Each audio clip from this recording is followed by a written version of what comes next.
Thank you very much, everybody, for joining us on Art World today. We've got an amazing show with Nicole Sales Giles. I think we can talk about maybe what is one of the more interesting, um, you know, kinds of flashpoints in the recent debate and conversation over AI, and also the more interesting kind of like history that it's nested within when it comes to the digital auctions at the flagship Christie's auction house. So I think it's going to be a really exciting conversation. And if you have any questions, as always, please just put them into the chat function at the bottom of the Zoom. And at the end of our conversation, I'll call on as many of you as possible to ask your questions out loud. So if you put something into the chat, if at all possible, you can stay until the end of the conversation. That would be great because it'd be nice to have your voices in the mix. And without further ado, thank you so much for coming on Art World, Nicole. Thank you so much for having me, Andrew. Very excited to be here. So you just concluded the Augmented Art Auction, which was the first auction entirely dedicated to AI art, and it was fascinating, it was provocative, it was this whole kind of slew of emotions that it seems to have conjured. And we'll get into all of that. But of course, if this was not the first time that Christie's included AI art in a sale, and in fact, one of the first major digital artworks that Christie's ever auctioned was an AI artwork. And that's funny to think about because it was so long ago. It was actually in 2018. It was Obvious's portrait of Edmund de Bellamy. And that sale, which made tons of headlines at the time and brought in $432,000, more than 40 times its estimate, was actually before the pandemic. It was before ChatGPT, and it was before the Christie's digital art. It was before the Christie's digital department even existed. So, can you tell the story about how that artwork came to Christie's and why that was such a sensation at such an early time in the history of the technology? Yeah, well, first of all, really happy to be here, everyone. Thanks for taking the time midday on a Wednesday. Yeah, so the obvious work that was in 2018, I did not have the pleasure of working directly with that, but I do remember it well. It was through our phenomenal prints department run by Richard Lloyd and Lindsay Griffith. And they worked directly with the artist at the time who was working on it. Obviously, it's a French collective. They're a group of three artists based in Paris, and they were working on this new technology. And they got in touch with Richard, and they worked to bring this to market. So it was one of the works from their first series, and they used GANs at the time, 2018, really early, and it was using training data sets of all these art historical portraits to then create something new, which is what we think of right now as sort of what everyone thinks of as AI, right? You're using training data sets to then create, learning from prior models and prior images or data sets to then create something. And that's what the French collective Obvious did at the time. And it really as Andrew said, it broke headlines. A lot of the people bidding on that work were people who really understood technology and appreciated sort of the long-term impact of how tech was going to really be incorporated into artistic mediums in the future. So we actually, not to jump ahead a bit, but when we sold the Beeple Everydays 3 years later, there were a lot of overlap actually in those clients who were interested in both of those works. I mean, the collective is named Obvious, but it wasn't at all an obvious thing to do to bring an AI artwork into the sale. What was the precipitating encounter or conversation, if that actually caused the Prints and Multiples department to bring this into a sale at such an early stage? Yeah, I mean, I think they were in touch with the artists and thought that they were doing something interesting. And, our Prince team is really innovative as well. And I think in a way, we had a whole talk and panel about it, sort of what AI and art is. And it was a physical print. It wasn't a digital work, just to clarify. And so it was on canvas. And it was, really just to sort of incorporate something new and a new way to do prints. So this was again a big series that the collective did from this data set. So the prints team, it sort of made sense at the time there.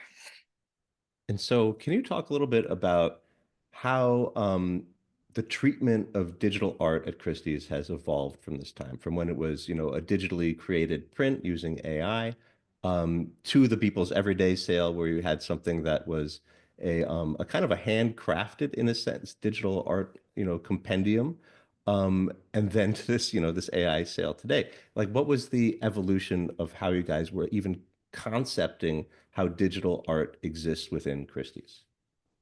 Yeah, so I mean, digital art was not even really a term that we were using back then in 2018, 19, 2020 even. I think then when people thought about digital art, they were thinking exclusively about new media art, maybe like a Nam June Paik or something, artists that are using sort of screens and into their contemporary practice. But so yes, we had that AI sale in 2018. Then in October of 2020, we worked with the artist Robert Alice, and we had sold in our postmodern contemporary art day sale a physical painting of his that came with an NFT. We didn't actually sell the NFT. It was the physical painting that we sold, but he was then providing an NFT to the buyer. And so we marketed it like that. We learned what an NFT was at the time. We had no idea. And that worked it quite well in the sale. And then after that, and that was October of 2020, then Maker's Place reached out to one of my colleagues at the time, Megan Doyle, and said, would you guys be interested in selling just an NFT, just a purely digital work of art? And Megan talked to, so at the time I was among other things, I was the business manager for our online sale division for contemporary art. So that sort of oversaw all the, finances, strategy, programming, operations of all of our online sales. And then Noah Davis at the time, who was the specialist for our online sale art division. Megan talked to us and we sort of said, yeah, let's try it. We have no idea what this is going to do. Yeah, why not? So our online sales, then we ran sales that are still called First Open, which is really a place for emerging artists, emerging collectors to browse more accessibly priced contemporary art. And we hold those sales 2 to 3 times a year. So we said, sure, let's put it in our emerging contemporary art sale, which was First Open. So we did that, and we worked with Maker's Place and to then work with people. So we worked with people through Maker's Place for that sale. And we suggested that Mike mint all of the everydays instead of just selling one, because we wanted this to be the biggest sort of big splash and sort of show what this technology can do and how digital art has evolved. And sort of he was a great example to show that he's been doing this for literally 13 years at the time, because it was every day. And so you could really see the breadth of what he was doing. So it was a really great way to sort of kick off what we were doing. We had no expectations. The work was estimated, didn't have an estimate, but it started at $100 bidding. And in the first 8 minutes, it got to $1 million. And we knew we had something crazy on our hands. And the only reason it actually stopped at $1 million is because we have an internal credit check that we need financial references for clients if they're new to us, and most of the clients who are bidding on this were new. So then about halfway through the sale, we decided to take cryptocurrency. So that was a whole thing internally, trying to figure out like how we could do this. Can we do this? Should we do this? The answer was yes to all of those things. And then as soon as we announced that we were taking crypto as potential payment, then, the bidding sort of escalated from there. And as I think most people probably remember, it ended up selling for 69 million. And then after And that, just to take a pause here, because you were handling the business side on the yes, sale. yes, So I imagine it's kind of like in like the Hunt for Red October or something like that, and you're in the submarine, and all of a sudden, like, you know, all of the, the alarms start ringing and like the sirens start yeah. flashing. Like, what what did that feel like when you started seeing this, incredible surge of interest where it took it to that $1 million point that all of a I sudden created like all this chaos? Yeah, I loved it. It was great. I actually just recently Huh. graduated from business school, which I was doing on the weekends while I was at work. So I was sort of like just from a personal level, sort of trying to find something like new and motivating and fun to just sort of build. And this was just like the greatest thing at the right place at the right time, sort of thing for me. And yeah, it was a real whirlwind. I mean, from figuring out how to take cryptocurrency at a 250-year-old company, so working with compliance, finance, um, treasury, right? Like how are we converting these currencies? Are we doing this? Our invoicing processes, like our AML, our KYC processes, doing all of this sort of stuff, dealing with client service in terms of how we're handling this completely new sort of client base who is very used to transacting digitally on places like OpenSea, and then coming to us and having to do sort of what they and probably are right, what they sort of view it as very antiquated forms and things like this and how to create an account and all that. So it really pushed us to innovate, I think, on the sort of UX and client journey side as well, and in addition to sort of the financial, uh, all the financial aspects that we had to sort of sort out in order to sell this accurately. Dealing with custody, are we going to custody this? Sort of all of those sort of questions. And it's amazing because that like all this kind of emergency innovation that you had to do um, kind of yielded the digital department. Is that right? Yeah, absolutely. I mean, when it sold for what it sold for, I mean, of course, our exec team, sat down the sale team and said, okay, now what? Clearly there's something on our hands now. Like what's going on here? Let's invest in this. More yeah, let's more fully invest in this. So then we created the department from there, right after that sale. And your department works differently from other departments within Christie's in a number of different ways. But I think one of the most significant is that you're the only one that deals with living artists directly. Can you talk about why that's the case and how that kind of like creates a different playbook for the way that your department operates? Yeah, it's really interesting. I mean, it makes my job very fun because we have very different types of consigners and sellers that we get to work with. But it does make it very complex because the different types of consigners have very different things that they care about and things that they want to work with us for. So we traditionally, Christie's and auction houses are really exclusively secondary market secondary market players, right? We sell a Picasso on behalf of one person to the next person. We don't work with Picasso to sell a painting. But I think in this digital age, a lot of contemporary digital artists aren't represented by galleries.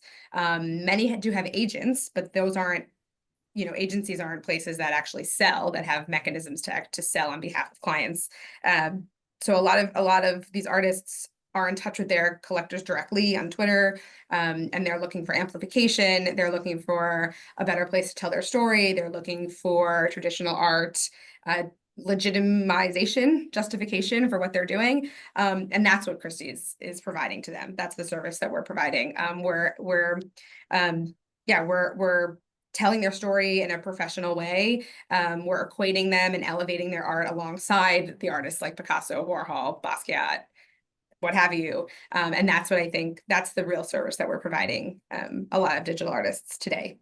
That being said, it does then lead to a lot of different ways of working. So in terms of our marketing, for example, we're not just telling the story about an artist that passed away 50 years ago and we're talking to, their heirs, or we're talking about them. We're not talking to museum curators about what the shows that they've done with them over the past 100 years. We're talking directly to them about how they want their story to be told. So it's a much more hands-on process. It's a much more hands-on process for the exhibition installation. So just for this exhibition alone, for the augmented intelligence, for example, about 80% of the works came directly from the artists, and almost all of them came for the installation to help with their specific work being installed exactly how they wanted it, which is great. And we obviously welcomed that, but it definitely adds, it definitely adds a layer, different things that Chris doesn't normally deal with.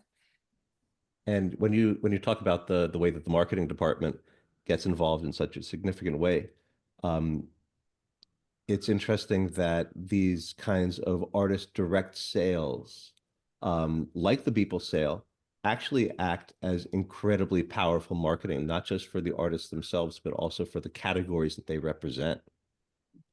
And that I can imagine means that you must have a lot of incoming interest from artists to sell through Christie's, whereas maybe the specialists in other departments have to be seeking out business more avidly. You must have a lot of incoming because the upside for an artist to participate in a Christie sale is not just financial; it's also hugely representational or reputational. So how do you deal with that? How do you make sure that you are selecting the artists that are kind of achieving your ends in the digital department in terms of maybe providing a foundation for these kinds of markets to grow more broadly, of like kind of telegraphing a certain series of purposeness and almost like scholarly acumen in terms of your choices versus like the demand and the possible selling opportunities. Yeah, I mean, it's a big responsibility, and we don't take that lightly. The we Sebastian Sanchez on my team is fantastic, and the two of us really it's hard. I mean, I'll be totally transparent. We get a ton, like you said, we have a ton of incoming emails and DMs and texts from artists who want us to see their work, and I we're not curators, right? I'm not sort of trying to play the game of like a gallerist trying to find the emerging talent.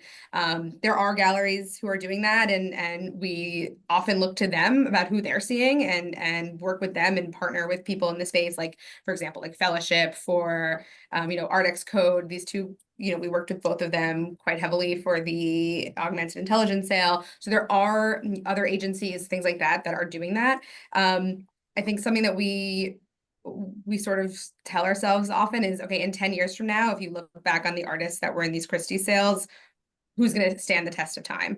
So I think we are looking for artists that have already had market success. We always say Christie doesn't create demand around an artist. We just amplify an existing collector base.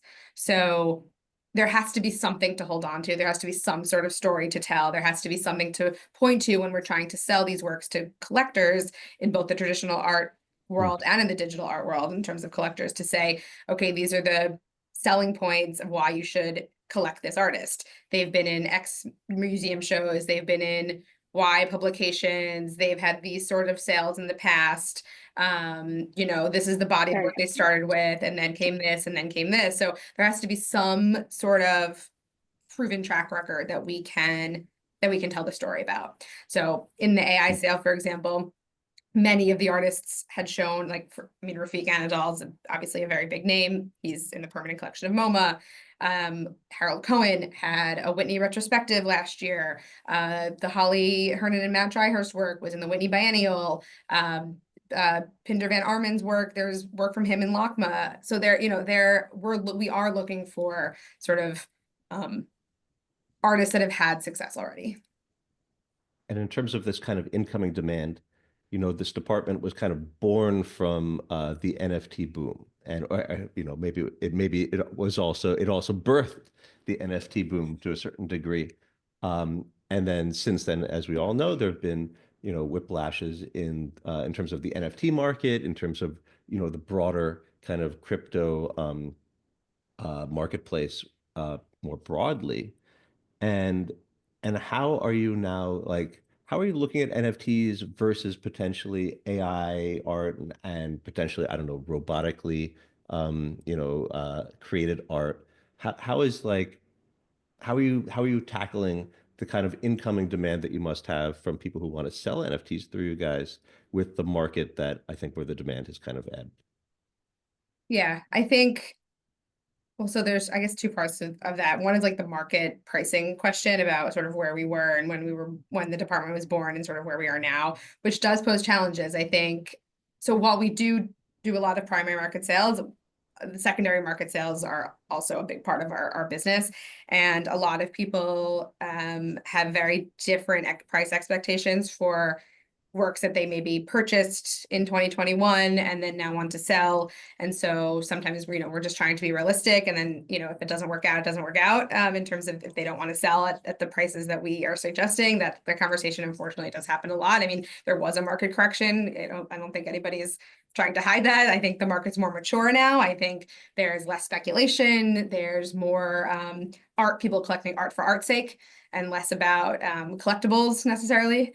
So there's that we're dealing with, those sorts of conversations very often. And then in terms of your question about NFT versus AI versus robotics, I think, yes, our department was born with the NFT boom, and it's really evolved into all sort of technology-based contemporary art.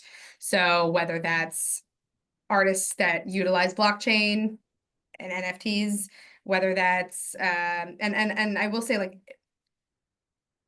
I don't like calling NFT like a category of art, because I think there's plenty of different sorts of digital art that also comes with sort of a mint on the blockchain, right? There's video, there's still digital, there's physical works that come with an NFT as a COA or certificate of authenticity. So there's sort of a large swath that like NFT covers. So that's why we sort of like to say digital art. And it doesn't have to be blockchain based. There's ordinals, obviously now, and then in terms of AI art, that's really just artists that are, in our opinion, artists that are using AI in their art. So that can be in as little or as big as that is. So there's artists like Bado, who is completely autonomous, very, very artificial intelligence based. And then there's artists, for example, like Scott Eaton, who is in our sale, who uses AI in some of his early sort of drawing processes, but then he by hand makes physical bronze sculptures. So there's it's sort of a very wide range. Yeah, I mean that's one of the most fascinating things about this moment when you look at the augmented art sale in the context of these previous sales, is that there's a lot of slippage that makes you feel like the categories that have been created are very um, incapable of actually fitting into a broader framework where you've got like a lot of the oldest and most covetable NFTs are actually generative artworks like the CryptoPunks where the whole PFP kind of you know like period or movement was generatively created, so they have an AI element in them. And I think something just around half of the artworks in the augmented art sale also had NFT components. And if NFT components are really, primarily related to the mode in which the transaction takes place and the way that the record keeping occurs on the ledger. Like that's not really like intrinsic to the art itself in a lot of Mhm. ways.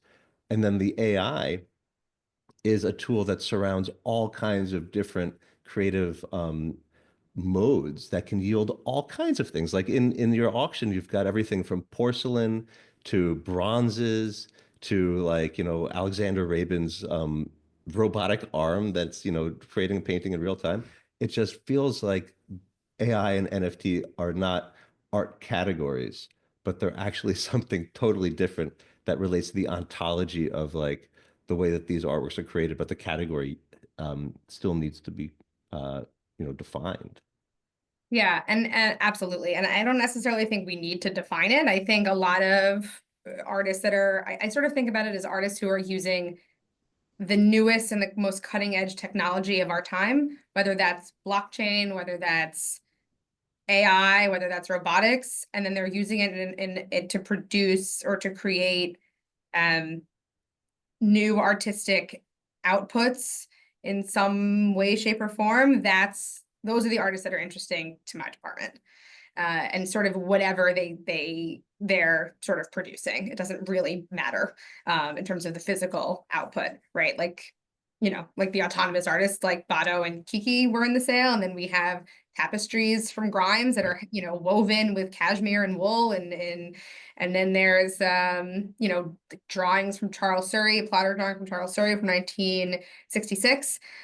So it's really yeah, it's really interesting. And I think the category question is something that art auction houses grapple with outside of what we're talking about here. Like we have a photography department, and that's about the medium.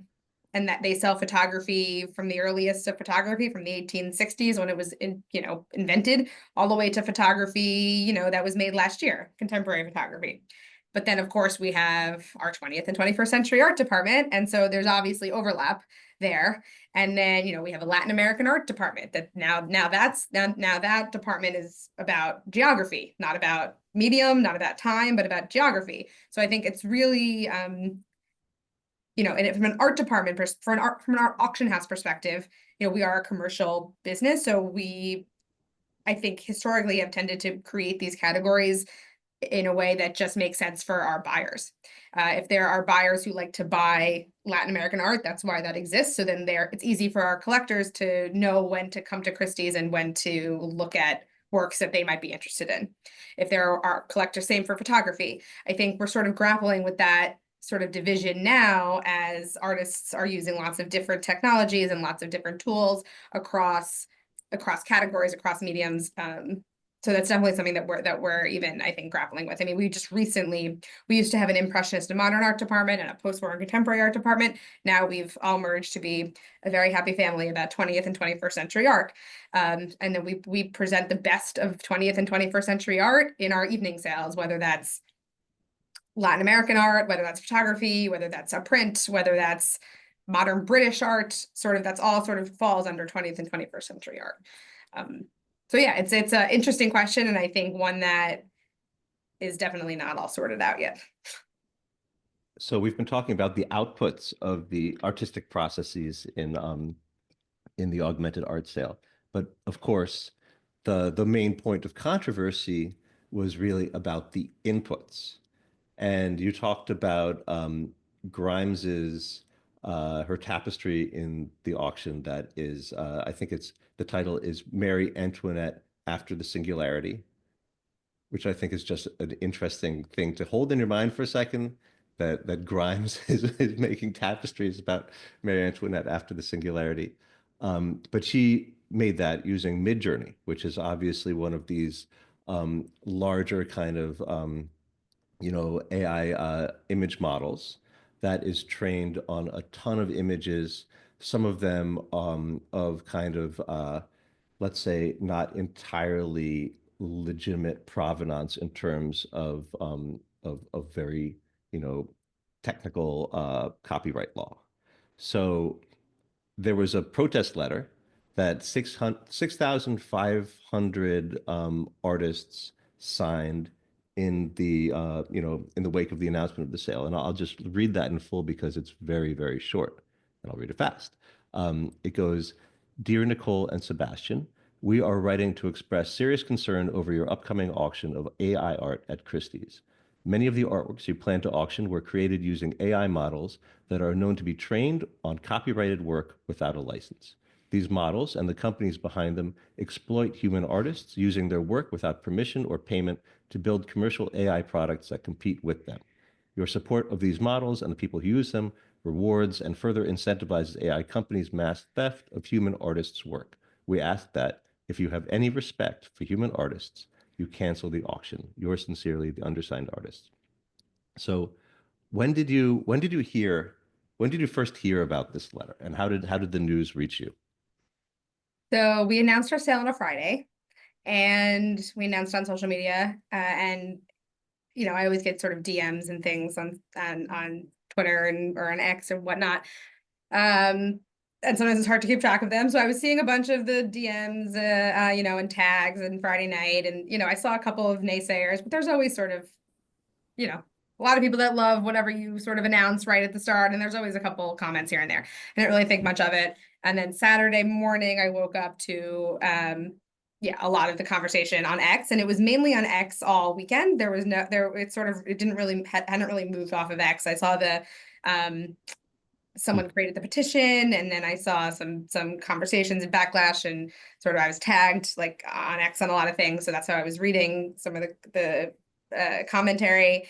But then simultaneously, I saw a lot more conversation in support of the sale from the artists that were included. So, for example, Beeple created a parody work. One of his everydays was he put the letter in his everydays and sort of made this joke that a robot made the letter, and like was using a human to like as his sort of pet to make the letter, which was sort of a funny take on it. And then Jack Butcher, another artist, not even in the sale, but just a friend and supporter, he created an NFT of the letter, an open edition that people could just buy the letter as a piece of artwork as a sort of protest. And there were like 11,000 people who bought the letter.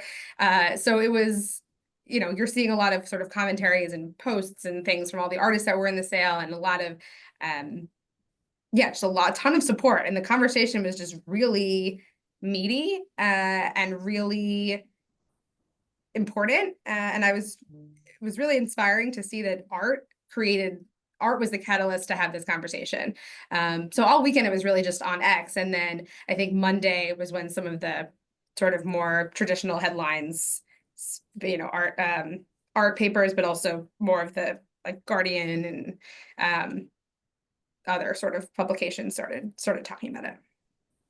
And we live in an age where polarization gets amplified very effectively by our social media platforms, and debate seems to start out in these places where you've got one faction that says, this is a destructive kind of tendency, this is coming to get us, and then the other faction that, and like this debate, that says, these tools are incredible and transformative, and we can do amazing things and break through to new terrain, which I mean is your classical kind of like modernist innovative artist impulse that we all know about from reading art history, versus the other one, which is about maintaining existing structures, and is kind of like much more in tune with the conservative kinds of forces that we also encounter in art history.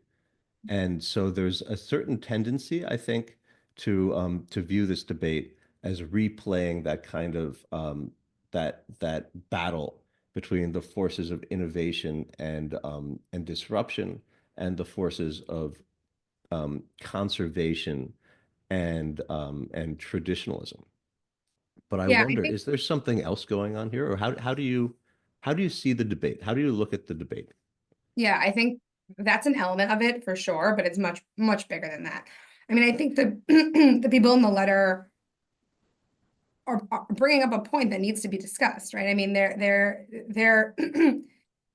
the ethical use of data is a big topic. It doesn't stop or start with artists by any means. It's I think it's much, much, much bigger than sort of fine artists using these tools to create something new that they're working with. And the funniest part of the letter is, I think the last line or something is about, if you have any respect for human artists. Every artist in our augmented intelligence sale is a human artist. There's two autonomous artists, Bado and Kiki, but they each have people behind them that created them. So there are humans who are using these tools. So I think it's a lot of it stems from misunderstanding about particularly what our AI sale was doing and what we were showing, which was really about how artists are using this new technology to enhance their creativity and to produce something that they wouldn't be able to do before the advent of AI, or before they were incorporating AI tools into their practice. And a lot of artists are very eloquently spoken about this. Claire Silver wrote a whole manifesto about it, which I would encourage anyone to read. Sasha Stiles talks about this at length. Matt Dryhurst wrote a lot about it. So there's a lot of people who are talking about how they use AI to further their creativity, which is really the point of our sale. So I think one was about a little bit of a misconception about particularly how it was directed to this sale. But however, I do think that the conversation is really important. There are debates happening about copyright and how to, if to compensate, people whose data are being used in these models, whether that's art data or otherwise. I mean, any sort of data that's being used in LLMs or any sort of AI models. However, I will Hmm. say on the other side of that, there's the two other points are the artistic influence, conversation where artists have been influenced by other artists for centuries. Artists go into the Met and they look at a statue and they draw, what comes to mind, or they draw the statue, and then that's their artwork. Is that the same thing as this, right? I mean, I think that this is just influence in the digital age, right? And I think there's a little bit of a misconception between what people think that these models like Midjourney, for example, are doing when you put in a prompt that says, okay, give me a painting like Andy Warhol. Midjourney is not going and saying, okay, let me find this Andy Warhol painting. Let me take the ear from this painting and the eye from this painting and you know, the mouth from this painting and putting it all together to create something. What the model is doing is it's learning that Andy Warhol often painted in primary colors. He often painted portraits. He often painted with big black lines around the works. And then the model is using that information to then create something new with the human artist's input. And I think that's a major difference that I think was missed in particularly in the artists that we're working with. And to your earlier point about like how we sort of pick these artists, it's a lot about artists that are like materially working with artificial intelligence in a way that's conceptual as well. And it's not just typing into ChatGPT like picture of a apple and then click print and framing it. It's reworking this and it's adding something creative to it. And I think there's the copyright office in like the US copyright just sort of reversed actually a law where on the other side, so yes, it's a big point about how yes, these artists, how to compensate artists whose work is on the public domain online and all of these images are being used to train something. But on the other side, like artists who are creating using AI, is their work copyrightable? Like is that work copyrightable for other future use? Forget about AI, just copyrightable in general. And I think the Office of the Copyright, I believe, and I'm not a copyright lawyer, but I think they just recently reversed that decision. Where they originally said no, and now they said yes if there's enough human like element in it. Right. There's Yeah. that classic transformative kind of requirement for art to get fair use. And I mean, I always think of like that Jasper Johns quote where he says that, to make art, you take an object, you do something to it, and then you do something else to it. And it's that like that second kind of like complication or intervention into the work that makes it cross that art threshold. But there are two kinds of points of complexity that make this more interesting.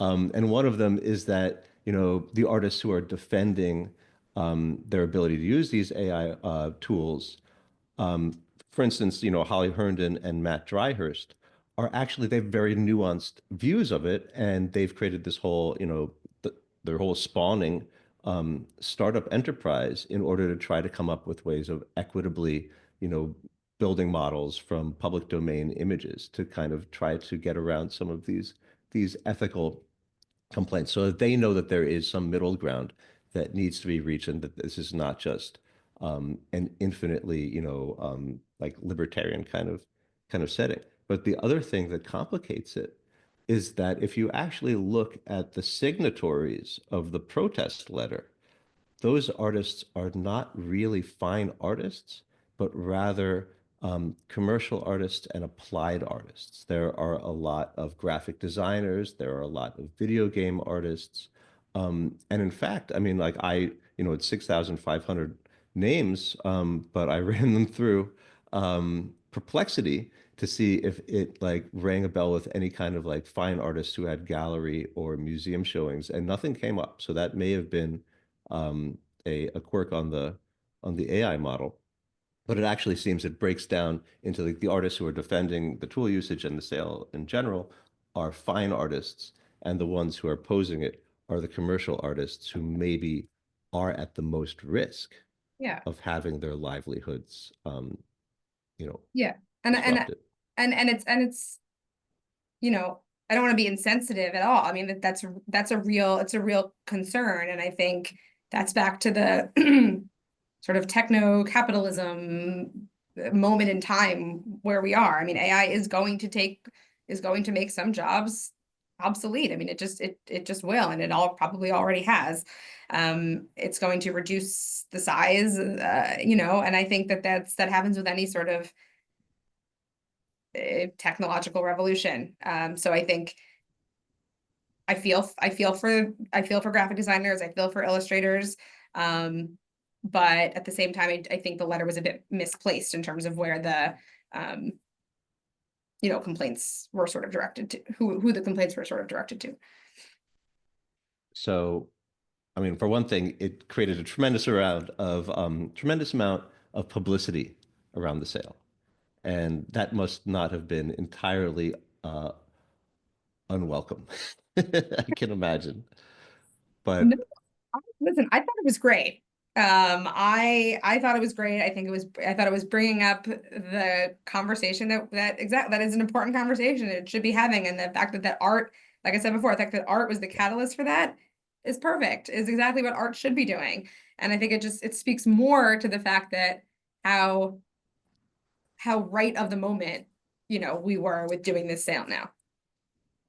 so, I mean, Christie's does it again. Christie's just seems to be able to do this again and again.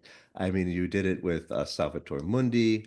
You did it with Obvious. You did it with the Beeple sale. I mean, you did it by putting dinosaurs in evening auctions. You guys just have this kind of unerring, just virtuosic ability to fuse commerce, marketing, and this kind of this zeitgeisty relevance. Uh, but let's talk about like the result of the sale, because this sale I think is a rare bright spot in a down market. You guys you brought in, I think it was $728,000, 20% above estimate. So that's a success amid a lot of sales that are not getting those kinds of positive stats. And like to drill into the statistics, I think the average price for a work was about $26,000. About a dozen artworks went for under $10,000, which is interesting. It shows the kind of like the buyability of these works still. The cheapest one actually was $756, which is a nice steal for the person who got it. Um, how how do you feel about the way that the sale performed commercially? Like, what did it tell you about the state of the market for AI art as it exists today? Yeah, I mean, it was a success in terms of what we estimated and what it sold for. I think it wasn't like this was just some crazy people headline $70 million thing. I think we're in a very different market now. I think those aren't going to come around, as often as everyone might like. But I still think this was a really great result. I mean, I think the client breakdown too, it trends very heavily towards millennial and Gen Z, which is really interesting. I think we're still really early. I think the fact that we are working with primary market for the majority of the works it's like you said before, it's price discovery. So it's understanding sort of where these artists' markets are going to fall. And I think primary market generally are generally more accessibly priced because the artists are either younger or they're earlier in their career, Mhm. because they're still around, right? The secondary market hasn't sort of been around as much to sort of flourish and keep sort of trading up. So I think, yeah, I'm very happy about it.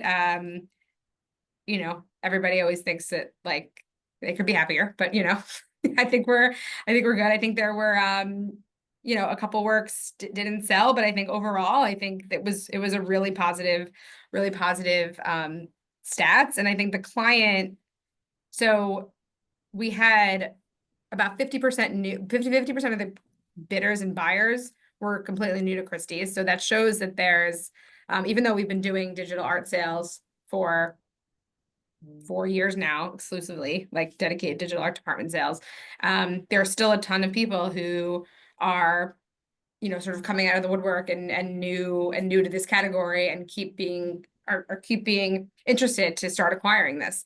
Hmm. So that's really great. And there were, yeah, 48% millennial and Gen Z, which is much larger than any other Christie sale. Yeah, so it was really, I'm very happy about it. And I think it shows that there's AI art definitely has a place in the art world, today and, for the future. Like when I think of the way that auction houses have tried to get into the gallery game, there have been all these different ways that they've tried it. There's been S2, didn't really work out that much. Haunch of Venison, that didn't really work out that much. It feels like this kind of primary market digital auction-based format of working with artists directly is in digital art is actually very authentic to the marketplace and might be a very well adapted format for a primary market kind of transactional model that is that is tailored to digital art and the way that digital art acts within this kind of like social algorithmic online context. Do you guys ever think about your digital department that way as almost like a very different form of being a gallery that is nested within or not necessarily a gallery because you don't represent the artist, you don't really care for their overarching career objectives, but like it feels like there's something really unique and novel that is not quite Christie's proper. It's not quite a gallery, but it feels like an authentically new commercial mode. Yeah, absolutely. I think that's where a lot of the interesting like art sort of is being produced because this category again, but this category of digital art in general is so new that there's still so much innovation with artists using this technology that a lot of the interesting, exciting works are yet to be produced. So in order for Christie's to stay relevant and to work with the most interesting things and to present the most interesting artworks to the market, we have to be working directly with the artists because it's just too new to wait until a collector gets it and then wait again for that collector to want to sell it.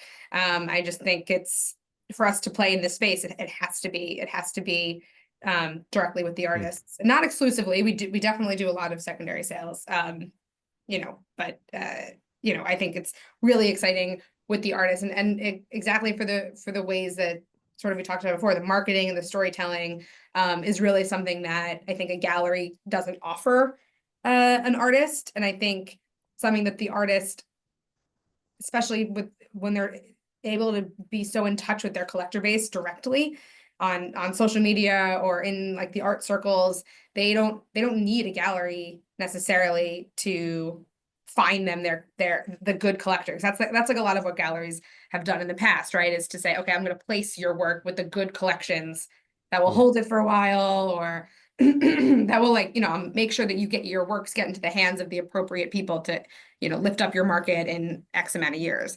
I think they don't Yeah. necessarily, some artists don't necessarily like need that right now because they're so in touch with all of their collectors uh, on social media already that what we're providing is a completely different service in terms of global reach, global marketing, global storytelling on a much bigger stage, elevating them from like uh, a perspective where we're putting their work Yeah. alongside other contemporary artists is really what they're getting out of it.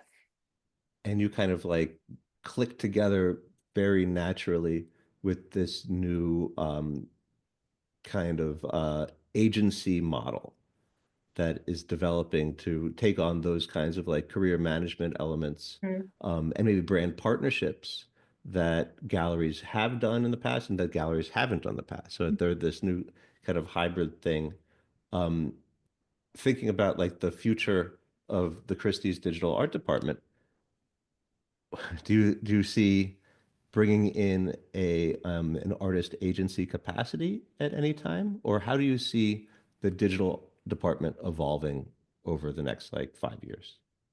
I think artist agencies is a really interesting new paradigm sort of shift within the art world. It's not just digital artists that agents are starting to represent, but it's definitely very heavily in that area. I don't see us in the next few years like becoming agents by any means. Like I think we're really need to focus on the services and the competencies that we provide. Christie's did, or not Christie's, but the larger uh, Artemis family or caring that we fall into did acquire CAA last year. So, we are trying to figure out ways to work with them just more broadly.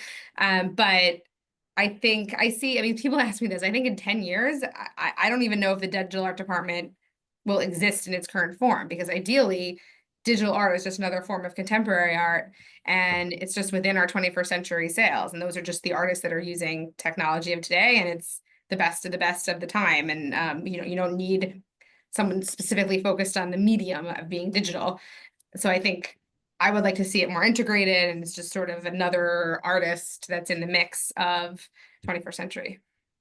Yeah, I mean, like you could see a world where the differentiated category is not going to be the digital art or the AI art, but the non-AI and non-digital art, like the traditional human art that can be its own like kind of province of antiquity in like the next 5 years. Yeah. Um, Yeah. that's something to think about.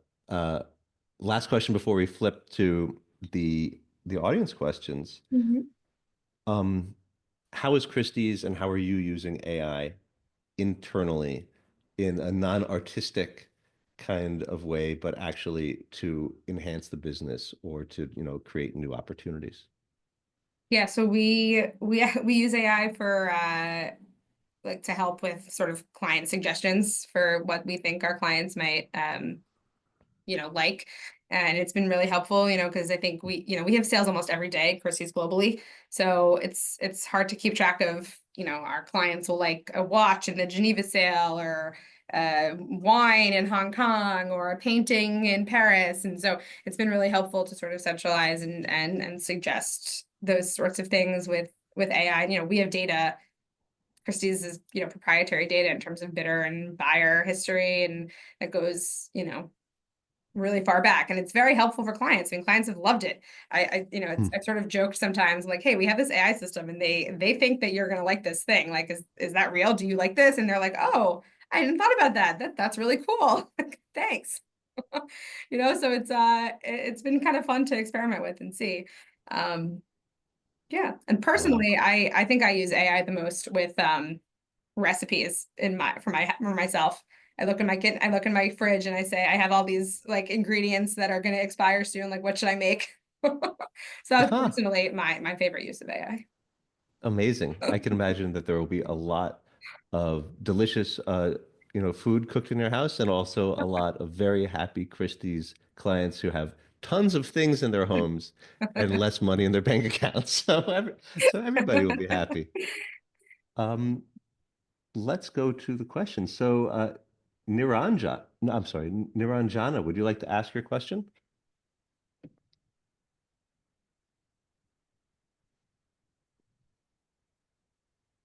Hi. Hello. Hello. Yeah, this is Babu Senan. I work on a project for it's called the Cinema Sanctum, and we actually work in trying to revive cinema as a high art form.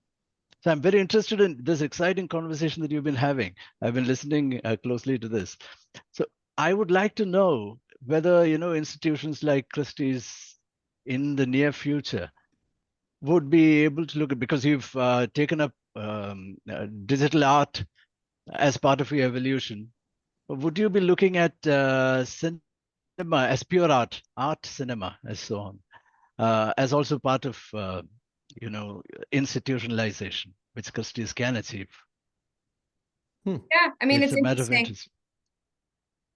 Yeah, I think it's an interesting topic. I don't think we've looked at cinema as sort of a collectible category before. I think it's been more academic, shown in museums, that sort of thing in terms of artistic cinema. That doesn't say we wouldn't look at it, but there's not, we haven't seen this like massive influx of demand for us to sort of focus on that category quite yet.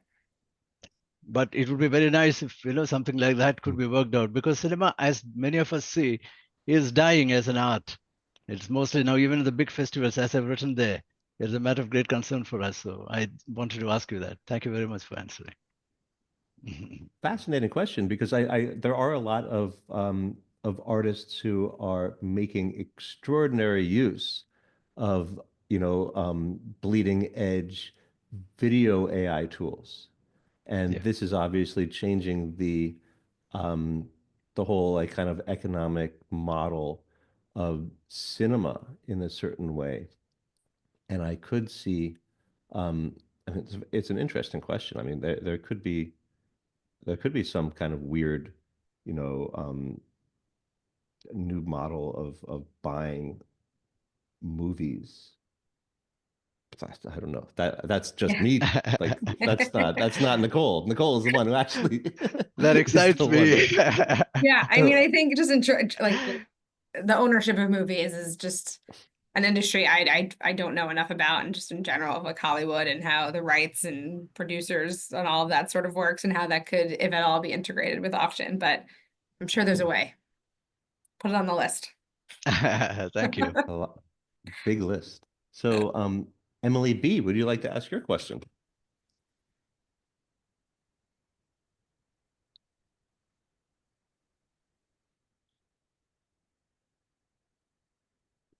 Emily is here. And if not, what I will do is I will ask her question. And you know what? I'm just going to ask her question. So, um, let's see. How are you accounting for preservation in the sales of digital art? Yeah, it's a great question. It's a great question. I think so. First of all, a lot of the artists, like I said, are living. So they have studios that provide this service to buyers. So for example, if something, I mean, if it's something so like technical, then we can, the artist studio will just give instructions on how to fix it. So for example, the Sasha Styles was a light box, like a neon light box, and that doesn't need an artist studio to fix it. If like the light goes out or something, she can, suggest how to replace it or that sort of thing. But then there are things like, this wasn't in our sale, but for example, Beeple has works that he constantly updates. Like every year he constantly updates the work, and he'll go meet the buyer, and he'll like work with the work and then update it for that buyer with new content and new things. And he can do that remotely, and then he'll usually come do it physically as well. So a lot of it is directly with the artists post sale. For artists that are not involved as much in that, like, we generally provide instructions that we've gotten from the artist in order to sell it and to give the best like sort of due diligence about that. And then there are some works that we don't, that there is no best practice associated with it. The artist either didn't create that, or they didn't think about it, or it just doesn't come with that. And that's something that we mention, and buyers understand that when they're bidding. And that's sort of like with Great. everything. Like if you're looking at a Dan Flavin piece, right? Like a lot of those like light bulbs are really hard to find now. So if it goes out and you buy the Dan Flavin piece, like it goes out. And there are ways to replace it and things, but it's not a particularly unique question about digital art specifically. There's just conservation. I think the digital art poses more unique or more complex variations of that, but it's a question about just conservation in general, and that generally goes back to the artist studio. Great question. Okay, Amy Carl, do you want to ask your question? Yeah, hi. Thanks for this awesome conversation today. This is a really great spread. So I'm an ultra contemporary artist, and I'm recognized for pioneering infotech and biotech coming together. I've been in AI since 2015. I have a prominent museum record, publications, sales. My work is all organic and direct. And if I wanted to ask a question about sales process. I've been really shy to do public and prominent sales because I want to make sure that my artwork is positioned to sell. Like if I'm going to do something on the blockchain, I need to know that I have the buyers lined up. So if I was to do something like with Christie's, I'd want to bring in a few serious buyers, ideally above estimate. What is your expectation for artists to bring collectors versus Christie's role in bringing buyers to the sale? How do you, approach securing sales in advance? How do you target buyers in these ultra contemporary arenas? I'm really curious to learn about that because I've only done it myself and I've done fine, but I'm looking to grow this way and I want to learn more about this process. Yeah, so great question. Great question. I think we talk about this a lot with artists that we work with. Most of the artists that we work with, excuse me, like I said, we work with artists that have an existing collector base, and then we're able to amplify that. So there is sort of a hope that we're working with artists that will be attractive from a commercial perspective, and their existing collector base will support, at least at the lower price points. And then on top of that, the Christie's marketing and our sales machine and our very global specialist and business development team will bring in new collectors. I think it's never, auction is always a risk. It's free market. It's that's like sort of, I have this conversation a lot, like between private sale and auction, right? I think there's benefits to both, and one is more risk adverse than the other. There's never a guarantee at auction. So, I think a lot of times the benefit of being in a Christie sale is publicity. And for example, the augmented intelligence sale, we specifically put it on during our Contemporary Art Week. So it was in the building during our post-war to present sale, during our print sale, during our Latin American sale, during all of our other contemporary art sales that were there at the same time. And so you had collectors in the building for other reasons and who were meandering through the galleries and then happening upon the AI sale and then being forced to learn about what was in front of them. So that was sort of things that we do and that we're able to position artworks in our sale in positive ways like that. And then, we have a very large collector base, so we do our best. But yeah, I think there's always a risk. I don't think there's an expectation by any means that when we consign a work, like you're coming with a work with a buyer. Like that's absolutely not. Yeah, that's not no. That would be an expectation I'd bring for myself because you want to make a success. Yeah, right. It's sort of a suggestion, but it's not, there's no way that we like expect that from artists. Well, thank you for that. Great insight behind the curtain. Okay, so we have a great question from somebody who, instead of being represented by a name, is represented by a number of typographic symbols that I think come together into a certain kind of face. And can the person who is represented by this kind of pictorial self-portrait ask their question? Oh, thank you for that. Can you hear me? I'm sorry, I'm on a walk in. Yes, I'm perfect. from London. Perfect. Yeah, hi, I'm Priya, and I'm from Design for Social Change. We are a product development studio working with AI and looking at impact of the algorithms and the LLMs. And I was just curious from this amazing conversation, because we take everything from business, the zeitgeist, the technology. I was also curious about Christie's stance on the sustainability and the energy use impact of some of these technologies and the LLMs that the artists are using. Do you have an internal perspective on it? Yeah, we're always looking for we're always concerned about that. We actually have a like an external sort of environmental agency that looks at everything across Christie's. We do this with NFTs as well, in terms of how much energy it uses when we transfer tokens from one wallet to the other, when we take crypto, like we measure all of that. And then we do I believe we do carbon offsets. But don't quote me on that, but I do believe we do that. And yeah, we have a whole like sustainability department at Christie's. It is very, very, very important to the company. We're also completely redoing our offices in New York, and it's like the biggest focus of the redo of the building. Thank you very much for your question, Priya. Hilariously, um, I was thinking about another typographically represented question in the audience. So maybe I'll be a little bit more specific. Um, can the person who is asking about phygital art and that application in an auction ask that question?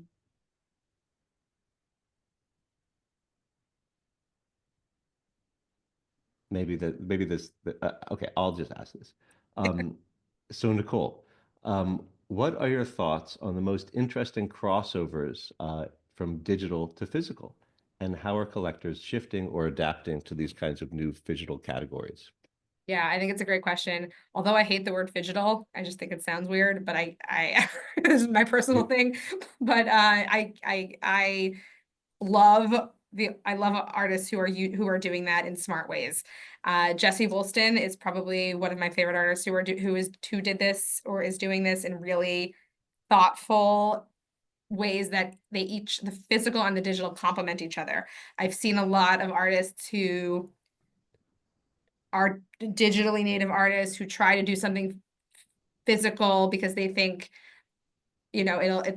that's the way to get to a traditional art collector, or maybe the other way around, like a traditional painter does something digital with like a little bit of digital in it, and that's the way to get to these NFT like kids who want to buy my thing. So I think people who are doing it in a smart way, there are few, but they're really, really, really great. So Jesse Woolston, his work in the sale was this very big sculpture, and it was a steel sculpture that he made, physically made. If you have the chance to see it, I would go on the Christie website and look at it. It's really amazing. It's a screen. So the digital work is a screen, and it's trained on data from the rivers in New Zealand, where he's from. And it's beautiful, and the colors sort of flow down. And then the steel around it is mirrored, and it actually reflects the screen with the image around it. So aesthetically, they complement each other really, really well. And the sort of hard brashness of the external steel really is like a great contrast to like the beautiful flowy sort of river-like digital video work inside the screen. Anyway, it's really nice. I can go on and talk about it, but I think it's great. And in terms of how collectors are shifting or adapting, yeah, I think a lot of digital collectors who were buying NFTs in the beginning, who are around for art's sake, I think are increasingly excited about owning something physical in their home. And I think there's obviously a lot of value in digital only. I think people have screens in their home and they can flip them. You can collect a lot more in terms of space. But I think people are, wanting to hold something and tangibly own something as well. And if you don't like the phygital term, I have really good news, which is that Chris Lyon's brilliant team at Andreessen Horowitz Crypto likes to use the term digifizz. I think Okay, I can start that. I can get on hopefully that train. it's another option, It's phygital just seems to like have a certain kind of momentum, but digifizz is edgy. Yeah. It's got something going for it. So maybe as the last question, Hassan Ragab, would you like to ask your question? Hello, hi, can you hear me? Yes. Yeah, sorry, my camera is not working. So thank you, Andrew. Thank you, Nicole. My question for Nicole is, do you envision hosting more auctions like Augmented Intelligence and Christie's? And if so, would that require expanding the galleries and curators you collaborate with beyond the two that you mentioned? My question kind of stems from the notion that I believe that curating AI work might be really, really tricky because, first of all, it's like a new thing, especially like, global wise. Maybe it's been for a while now, but like with all these new tools and new techniques, it's something that new. There's a lot of limitations of using AI and producing art with it and selling with it. So that actually adds another layer of like what curators pick and what galleries want to do. So yeah. Yeah, I mean, I think we're definitely going to continue working with artists who use AI. Whether or not we do a specific sale just dedicated to AI art again, I think we're still I mean, maybe I anticipate yes at some point. I can't tell you when exactly that will be, but we will definitely be working with artists, continuing to work with artists who use AI in their practice. In terms of your diversity and verity question, I mean, I think our augmented intelligence sale was quite diverse. It was I don't have the stats in front of me, but there were a lot of women artists in there, which I'm very proud of. It was really great. And a lot of other diversity as well in terms of mediums that people are using, in terms of the the diversity of how the AI is being transcribed or output the output of the AI, right? Like there's a lot of diversity in terms of like the physical outputs, like what they are actually paintings, sculptures, tapestries, video, digital, NFTs, just to prints, paintings. And then there was a lot of diversity in terms of the type of AI systems used. So GANs, LLMs, text to image, interactive works, poetry, things like that. But yes, I mean, we're always looking to expand what we're working with. So I think in terms of growing our team, yeah, I would love to. I would love to grow our team. I think I hope that we will be able to in the future. Yes. Thank you. Thanks so Well, much. thanks so much, Nicole. This has been amazing. What a fun conversation. I mean, like literally, we were talking about before this that I could just like talk about categories at auction houses for far too long. Um, but super amazing work you're doing. So thanks for coming on the show. It's been amazing. And thank you very much, everybody, for joining. Thank you so much for having me. This is really great. Thanks. Okay. Bye, Nicole. See you Bye. everybody next week.